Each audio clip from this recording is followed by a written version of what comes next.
You guy.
is despicable.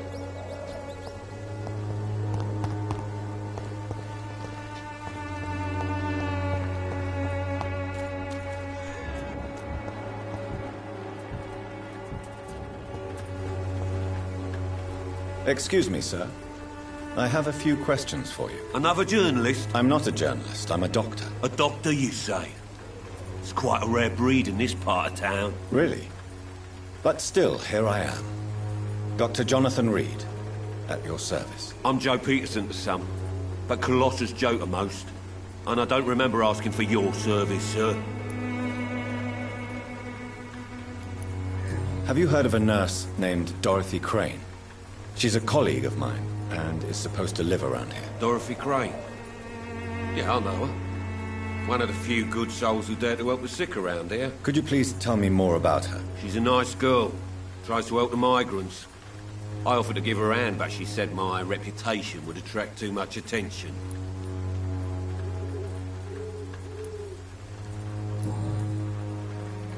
May I ask what you do around here? I do whatever I want, and sometimes even more. Now sod off. According to you, physicians are scarce in this part of town. Why is that? Not familiar with this neighborhood, are you? I guess your fancy colleagues are too afraid of being stabbed in the back. This part of town does have quite a reputation. Would you say it's justified? Totally. Look at me, for instance. I always look my opponent in the eye before knocking him out.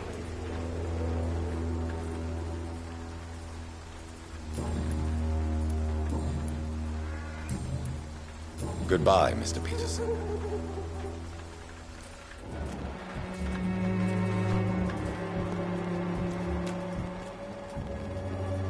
Welcome, sir.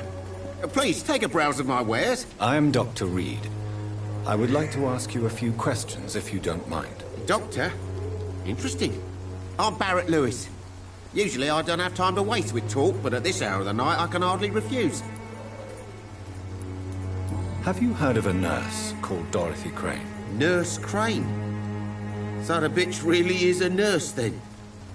Always thought she was just some crafty foreigner, that one.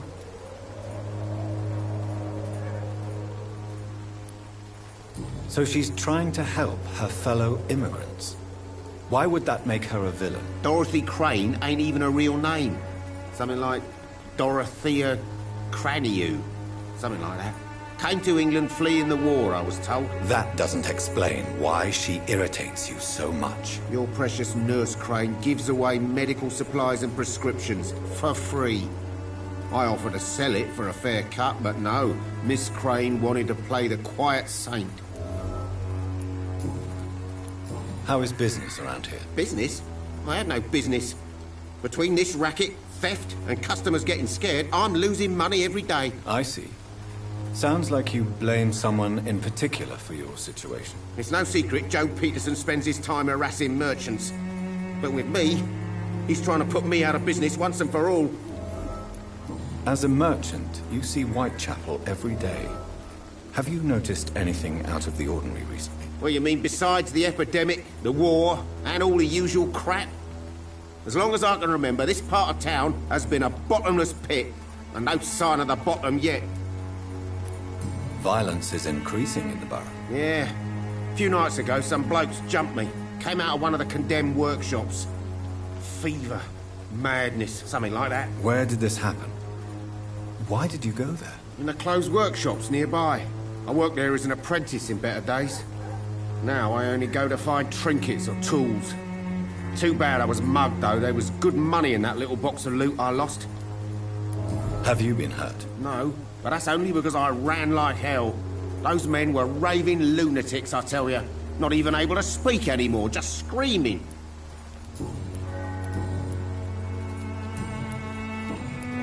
Right then.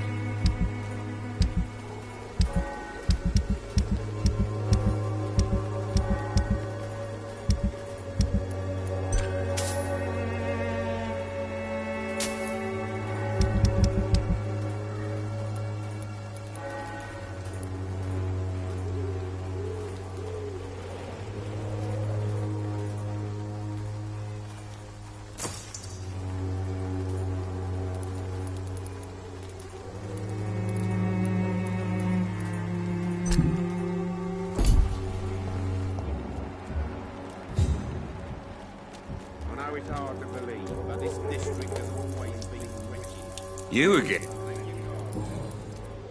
How did you become the local bully everyone is afraid of, Joe? There's no pride in roughing up poor bastards. But this is the only job I've found. And it pays well, too. A job? So you're racketeering for someone else? I got enlisted by the Wet Boot Boys, a gang from the docks. I'm their muscle for their dirty work.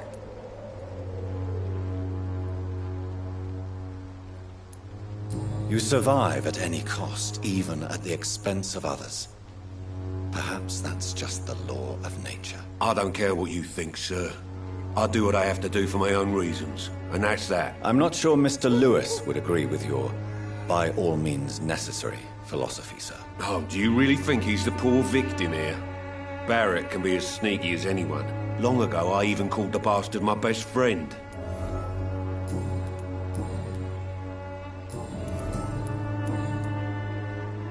Goodbye. Don't let your guard down, sir. Fancy buying? You never lose your... Joe Peterson. He's the villain here, isn't he? But you seem to know each other. I'd known Joe for years. I saw him box once or twice. He was a friend then. But these days, he's just another thug. And no one has ever stood up to this thug. Nobody would be fool enough to stand against the Wet Boot Boy. What can you tell me about Mr. Peterson? Besides his behavior toward you, obviously. Colossus Joe was a decent boxer, good one even. But after his wife passed away, he found every excuse to stop training. Just wanted to pick fights with everyone.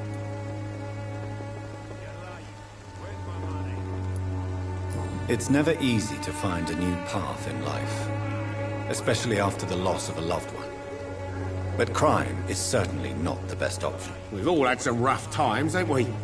But most of us don't use our fists to see us through. Goodbye. Where's my money? You again? Good.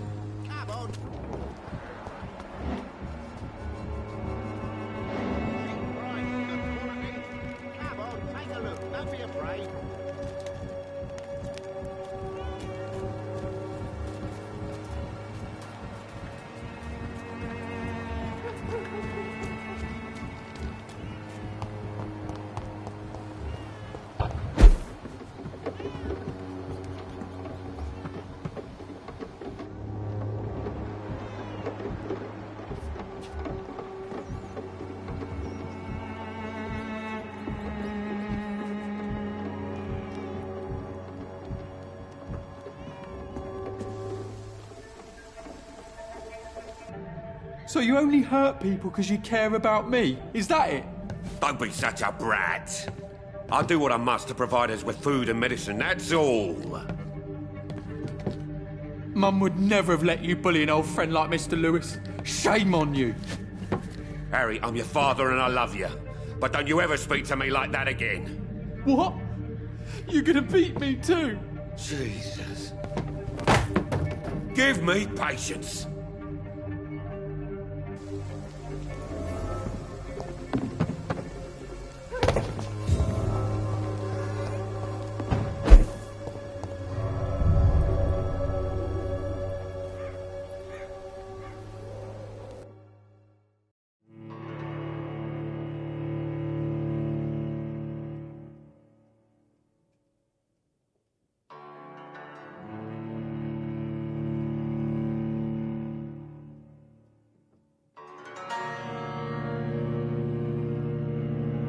Nice.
You again?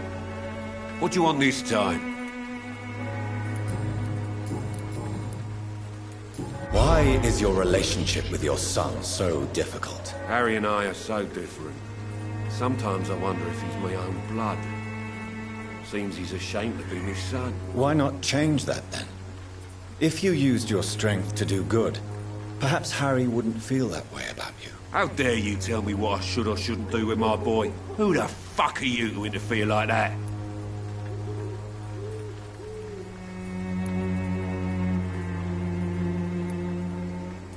I don't doubt your motives. I'm certain you simply wish to provide for your family. But this desire might be the cause of your misery. I don't think I like your attitude, sir. In fact, I'm starting to dislike your face so much, I might try to improve it, see? I'd like to see you try, Colossus Joe. In the meantime, are you sure I can't be of any help to your son? I am a doctor, remember? Never. Harry's complicated. Fragile, you could say. Doesn't mingle with strangers. Now leave us alone.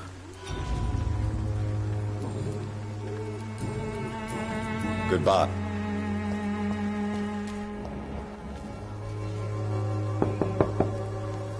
Hello, young man. I'm Dr. Reed, and I would like to ask you a few questions. May I enter, please? Sorry, no, sir. My father does not like people entering our house, you see. Your father is worried about you, boy. He asked me to look for you. So my father actually worries about me then? Okay then. Come on in. I'm Harry, by the way. Is there only pain and suffering in this world?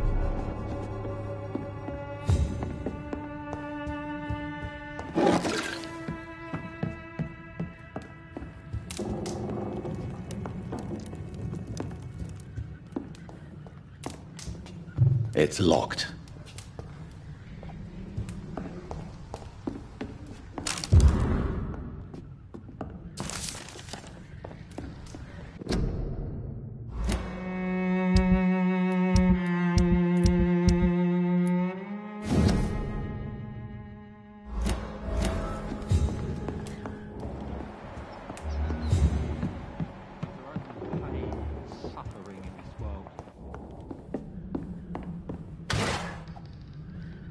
Even my dreams are soaked with gloom. So, may I ask you... I'm not bothered. What could be worse? Do you know Nurse Dorothy Crane from the Pembroke Hospital? I'd like to know more about her. Yes, I know her. She came here to examine me when I was very sick. She said I should go out more. How do you feel? I'm fine. I mean, it's not easy every day, but I'm fine. I'm just tired of being sick all the time. If only I could be tough, like... well, you know. Speaking of which, what can you tell me about your father? My father is an idiot who makes idiot things. That's all I have to say. Forgive my bluntness, young man, but you don't seem happy living in Whitechapel. Why should I? I never wanted to come here in the first place. It was my father's decision. And look around you. Does this look like a nice place to live?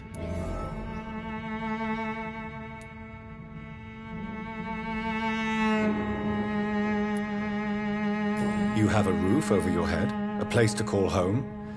Many people here are not as lucky, you know. That's exactly what my father says. Harry, you should be grateful for what you've got. But I wasn't even consulted when we moved here.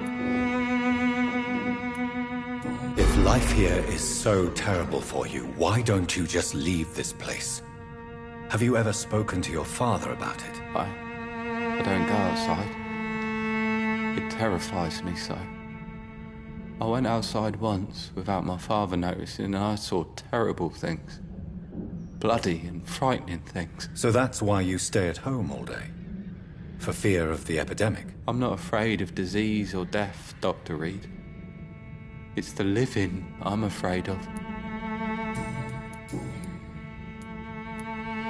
You and your father have a difficult relationship, Harry? Tell me, did he ever hurt you? No, never.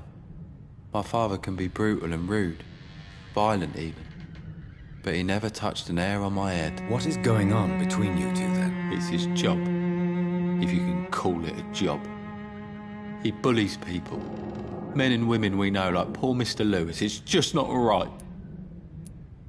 Your father and Mr. Lewis used to be good friends. What happened, Harry? I was young then. I don't remember Mr. Lewis ever coming back again after my mother died. Or was it after my father started bullying him? I don't know. Have you tried speaking to Mr. Lewis about it? I don't go out often, but yes. And he scolded me and told me to leave him alone. I guess my father frightens him too much. But you are not responsible for your father's actions. Am I not? Dad always says that he joined that gang for my safety. So if I wasn't born, people wouldn't be worrying about Colossus Joe. Would it ease tensions with your father if he got an honest job?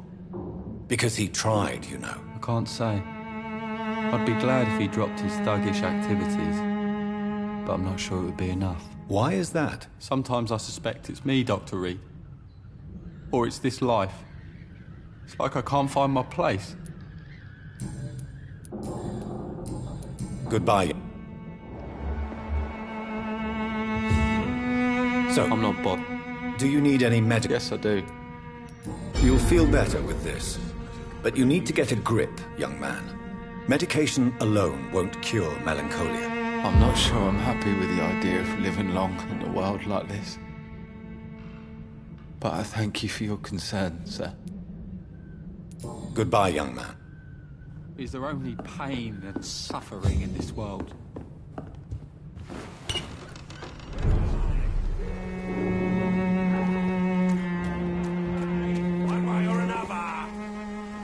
You never lose. Goodbye. One way or another. Cheap price, good quality. You again? Come on, take a look. Don't be afraid. Why do you keep on working for the gang, Joe? You know it doesn't suit you. It's true, I hate this job. And I know I made some bad choices, but I'm a wet boot boy now. And people won't forget it. You could leave tomorrow. Start another life in another town. That's easy for you to say, Doctor. We are poor. My son's weak. And there's no way he'll endure another disappointment. Harry doesn't seem happy living in Whitechapel. Why did you make him come here? I've always put my son's interests above everything else, whatever he may think. Our house is small but affordable. The walls are thin, but the door is solid. You really love your son, don't you, Mr. Peterson? He's my pride and joy. Even if he hates me for the choices I make and pushes me buttons more than he should. Do you have any regrets? Only one. Not to have my beloved wife by my side. She died when Harry was little. My sweet Jane. She gave the boy confidence. Since the criminal nature of your job means you could be arrested, are you not afraid of what would happen to your boy if you were? No one will ever take my son away from me. If that ever occurred, I'd hunt the bastard down and rip off his head with my bare hands. Goodbye. Good quality.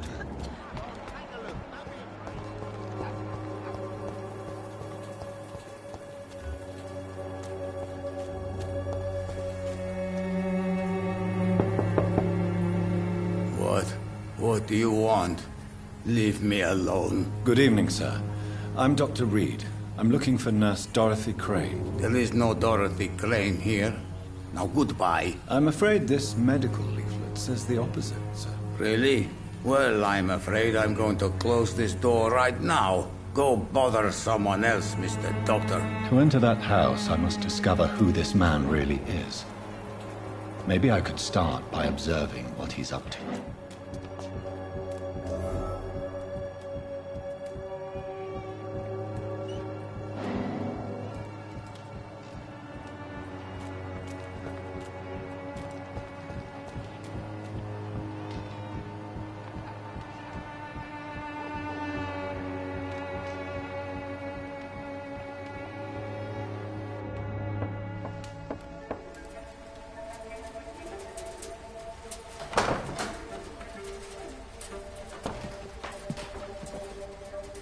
Strange man was at the door with a pass for our medical facility. I refused him entry. Darius, how could you know he didn't need our help? His clothes were too finely tailored to be for Whitechapel. Perhaps just a friend of that stray poet who is always about. Richard Nithercott? No, not of the same cloth, this man. I suspect some machination from that journalist. Clayton Darby. Is he still asking questions? Yes. I saw him drifting around St. Mary's Church. I swear he is tracking me just downwind.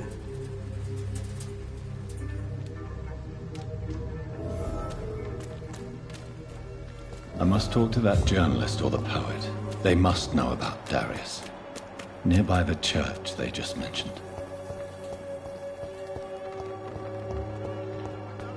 Money.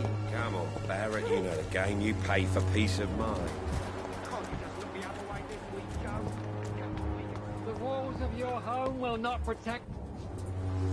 Forgive my interruption. Do not apologize, my son.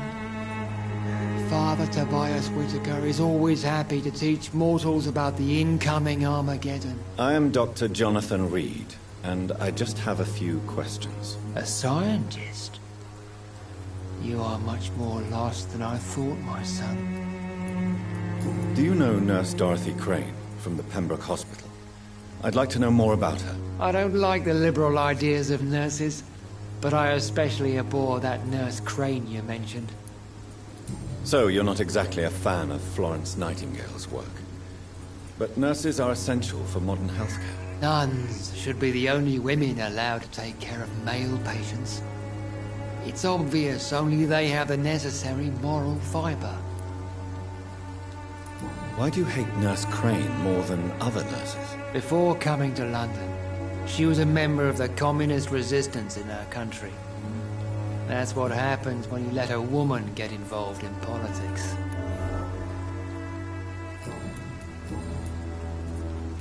Have you any friends? Any family left in these terrible times? No. But I have a disciple I see as my son. He is so devoted. I sent him to preach the good word in the heart of this corrupted city. Where did you send him? I sent Samuel to the Stonebridge Cemetery, where the pestilence and evil grows night after night. You sent him on some preaching crusade during the epidemic. As a true believer, Samuel will fear no evil while he walks through the valley of the shadow of death.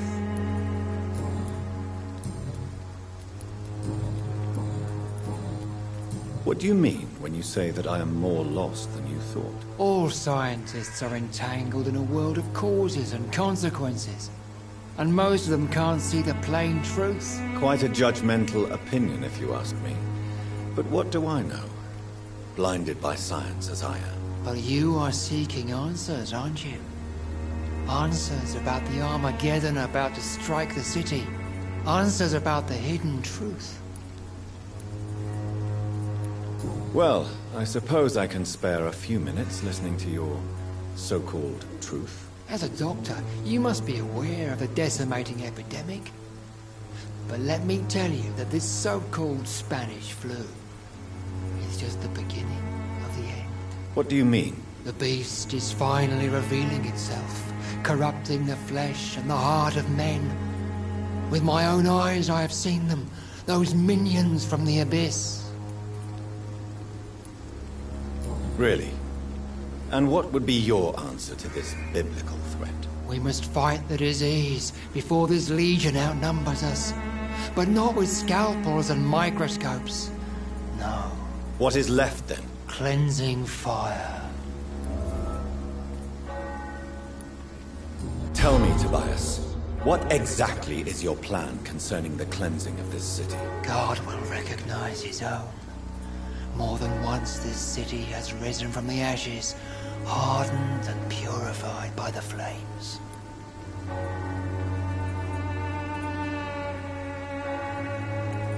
Purification by fire has proved useful, but where do you stop? Burn the clothes? The buildings? The corpses? Worse? Your lack of faith is predictable.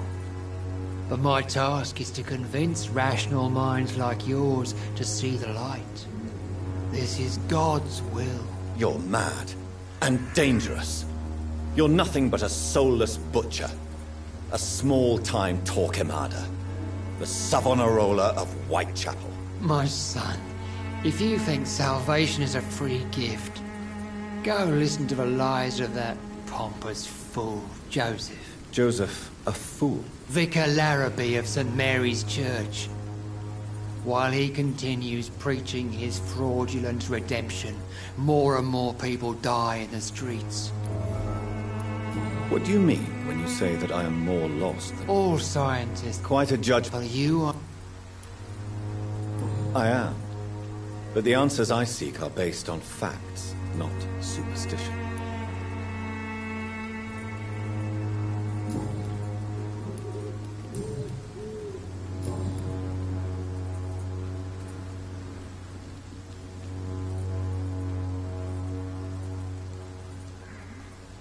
I have heard enough for tonight. Goodbye.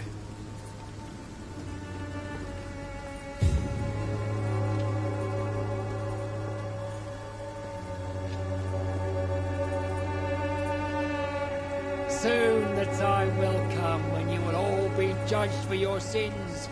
Even now, he judges your words and actions. The wars of men should not be your main concern. The disease upon us is not an accident of nature, but the punishment of a divine will.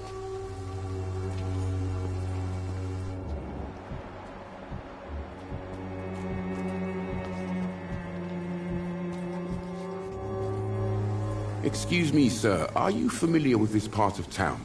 Name's Clayton Darby, reporter. Sorry, I'm new to Whitechapel. But perhaps you could help me since you're a journalist. My name is Jonathan Reed. Dr. Reed, the famous surgeon. I'll gladly help if I'm able, sir. Why are the newspapers keeping silent about the Spanish influenza? It's as though none of you care. There's a war going on. People shouldn't be demoralized by news of deadly diseases.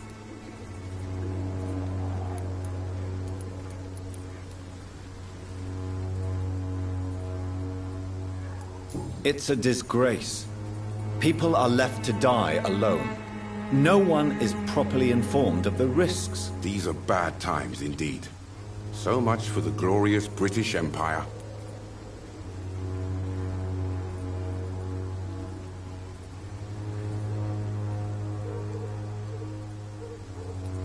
Have you any idea of the danger you face in these streets at night? I've had to run and hide more than once from frenzied mobs incensed by the fever. Do you think the flu is really responsible for this, Doctor?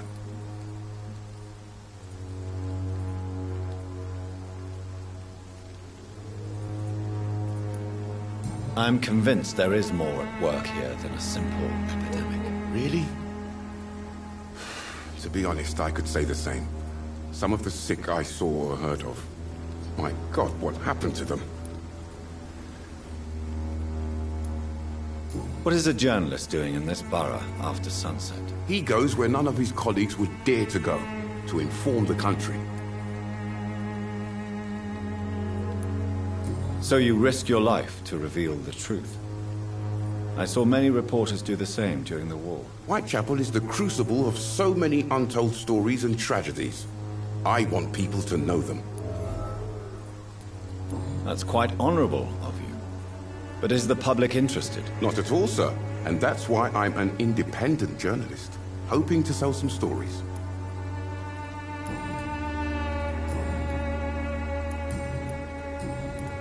I heard you're investigating an underground medical dispensary in Whitechapel. What do you know about it? Not much, I'm afraid. They are wary of strangers, and I'm not really an acquaintance of theirs. Why do you care?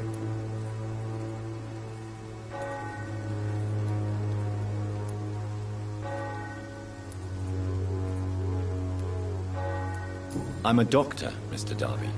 I care about everything involving public health and this epidemic. Are you sure you're not just concerned about the repercussions that a scandal involving a certain Nurse Crane from the Pembroke Hospital would bring? Without a doubt, you are a damn fine journalist, Mr. Darby. What do you know of her accomplice, a man named Darius? I don't know much about the man. He's very cautious. Never goes out. Doesn't seem to have any friends or family. He has no relatives at all? No. Except for that strange man, a poet named Richard Nithercott, who sometimes comes by. Darius would never let him in. Where can I find this Mr. Nithercott? He spends most of his time lurking around Whitechapel, talking to himself or declaring verses. These days, you can usually find him behind the church. He never goes out? No. A few days ago, he unexpectedly did. I followed him, but it was just a ruse to keep me away from his house. Really? How do you know? He went to the nearest mailbox, but just before posting his letter, he ripped it up and threw it away. Goodbye.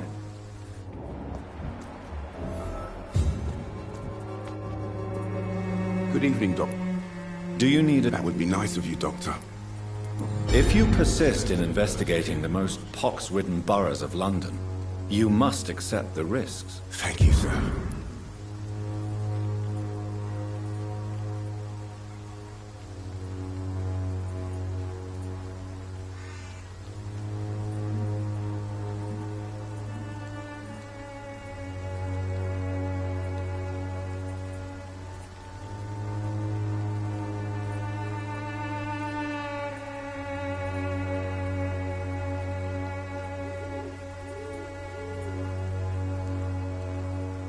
Goodbye, Mr. Darby.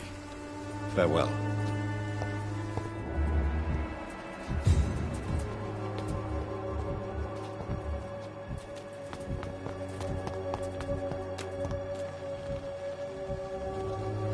Don't be shy, handsome. What can Christina do for you? I'm not looking for what you're selling. But I'd like to ask you a few questions, if I may. All right then, but be quick. Though I usually get paid when I open my mouth. Do you know Nurse Dorothy Crane from the Pembroke Hospital? Anything you can tell me about her would be helpful. I don't know her, but I know her name is Dorothea Crăciunescu. She came from Romania like me and many others. You seem to respect her. Dorothea helps the sick people of Whitechapel. Everyone should respect that. Christina, have you been examined?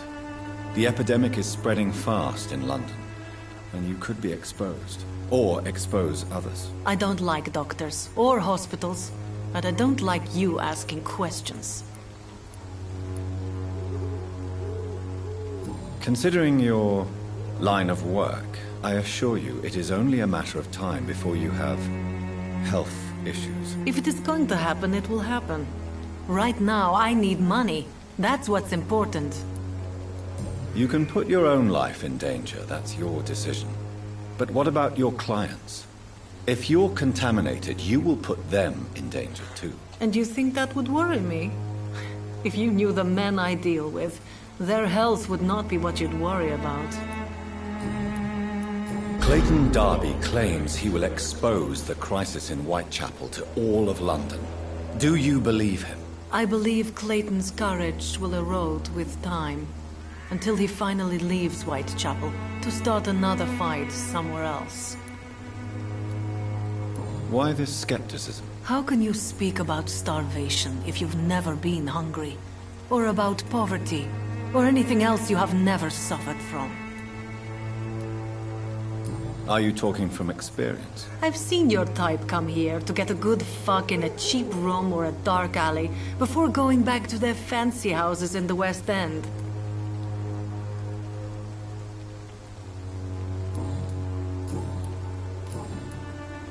Tell me about yourself. Are you joking with me?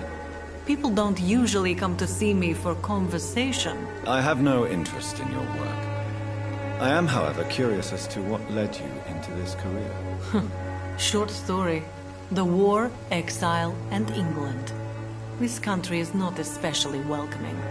I've been refused many jobs because of where I am from, I had few options left.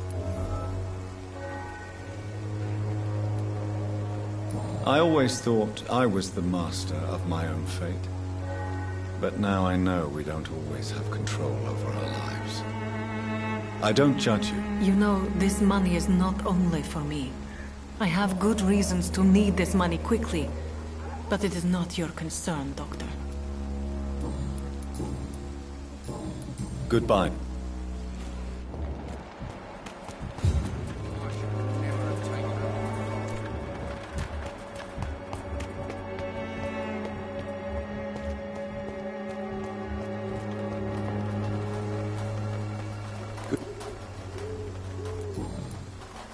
Christina Popper claims she sells her body because she can't find any other work.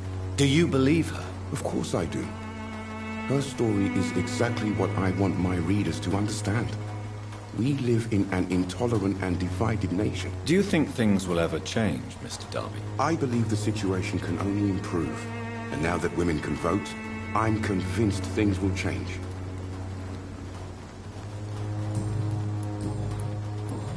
Goodbye.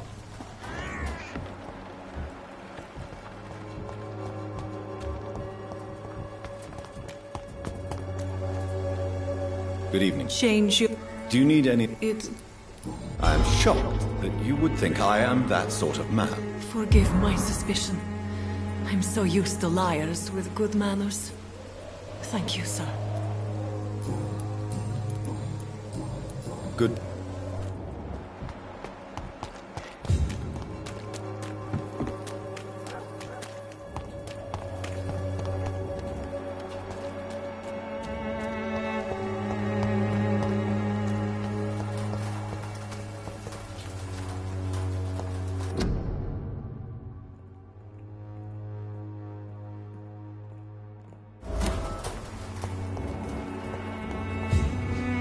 Good evening, miss. I'm Dr. I know what you're thinking. I know you understand. Melia, I know you work for Dorothy Crane. Please tell me about her secret dispensary. A stubborn and mute comrade. Nurse...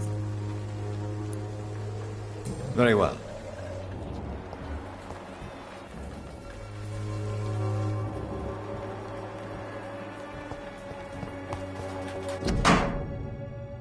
The content of Darius' letter to his children could give me more leverage to enter.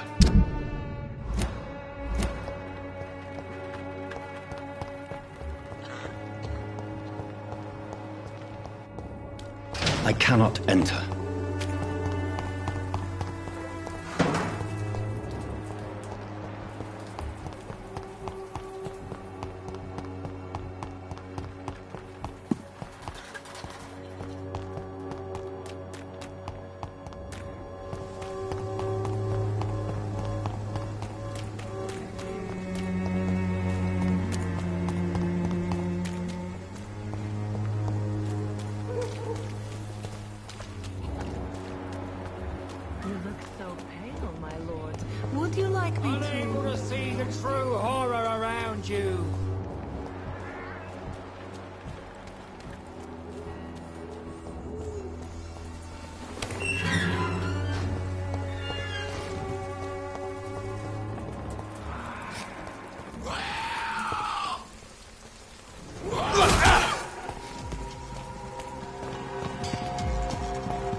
Good evening, sir.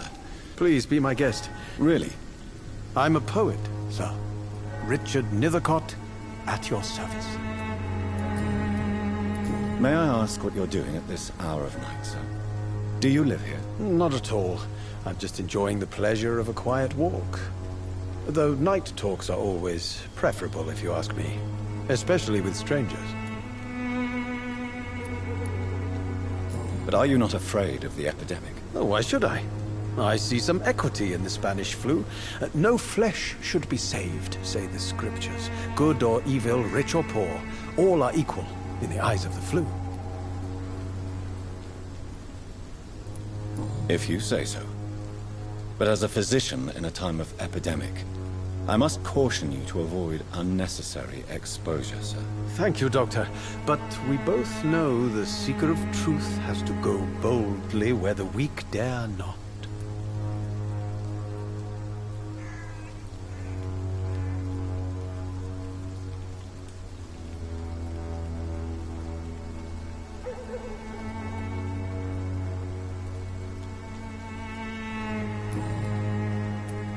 Are you aware that your life could be in danger in this part of town? But this is where I must be to feel the real beat of the city. I had to come, see it for myself, alone.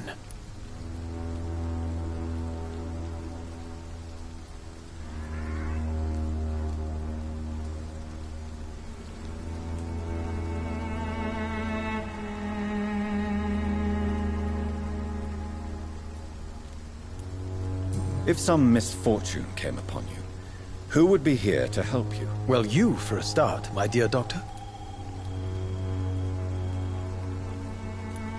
I understand your need for solitude, but it's not safe around here. I don't care. I don't have many friends, Doctor, and my family despises me.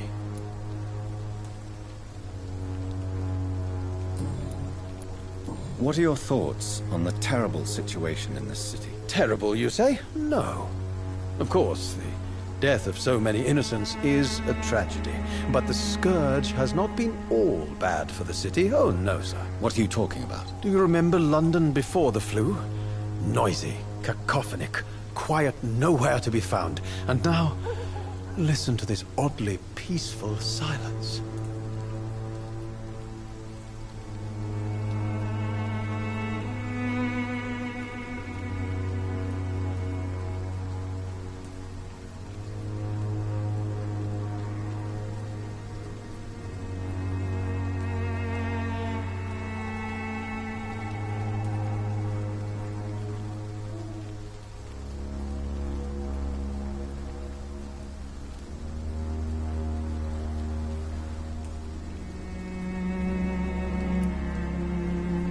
My mother loved poetry. Perhaps your words would have touched her sensitive nature. I only see a dreadful disease. Most people fail to understand my perspective. I don't blame them. But how could I call myself a poet if I veiled my feelings?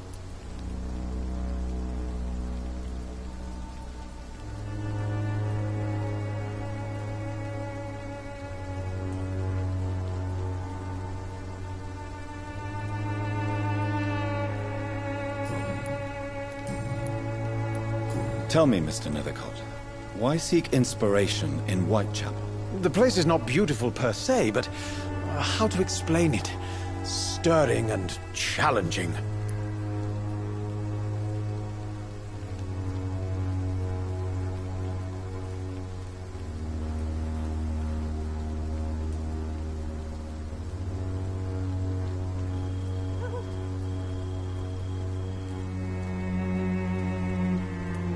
Do you not think it a little morbid? What can you tell me about Camellia? Not much. And that's the beauty of it. She can't... Perhaps you're just afraid to find out the truth about your muse. One day, perhaps, I'll ask her to come with me.